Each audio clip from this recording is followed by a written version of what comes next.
This would be my version of the green pumpkin crappie jig.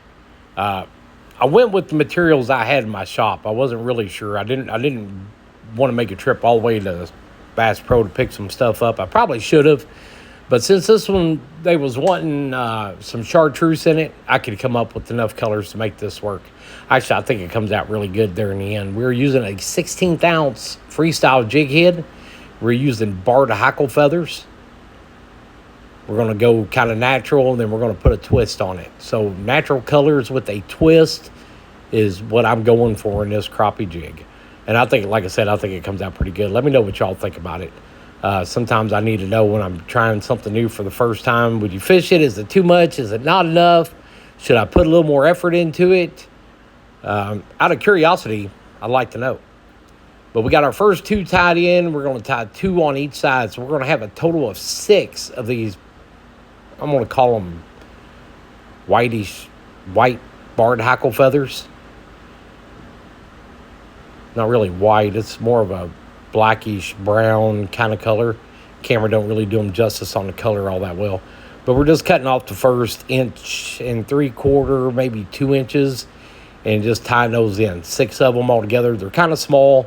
If they'd been any bigger than that, I probably would have done 4. I could have done 4 and made them spread out over the sides, but the 2 on the sides and 2 on the top with a total of 6 comes out pretty good. Fills the body up about right. We're going to do the same thing with the barred chartreuse hackle. This is where my twist for the natural color baits is going to come in at. Something dark with a little bit of flash in it. So we're going to take 2 of those and we're going to cut them out. We're going to stack them right on the bottom of that crappie jig, just like we did our very first 2 hackle feathers. We're going to go right back over top of it with these 2. Now, for some flash, and I found the perfect flash. This is green olive, and this comes out working perfectly in the color scheme of this jig. Comes out perfect looking. I love it. So we're gonna lay it like maybe 10 pieces, something like that up there. I don't count out the pieces, and I'm not stingy with them. Usually if somebody wants flash in their jig, which I've never had anybody say they do not want it in one, I usually go heavy on them. If someone gets them and it's too much, they can always take a little pair of scissors and you can cut them off. I'm twisting together 2 pieces of Chenille to turn it into one and to get the right color scheme I want. There's greens, browns, purples, blues, everything in this. Watch as I'm turning it. And that's the way it's gonna shimmer underwater too. It's gonna look exactly like that when it hits a little spot of sunlight. It's gonna sparkle that much. Blues, purples, greens, browns, grays. There's some black in it.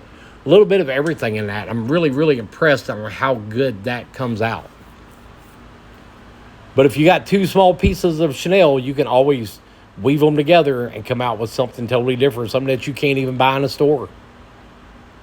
By the time you get done, you can't really tell it's 2 pieces of Chenille. It looks like one piece to come off one roll. Get our whip finish down. Pull that thread good and tight. Good and tight.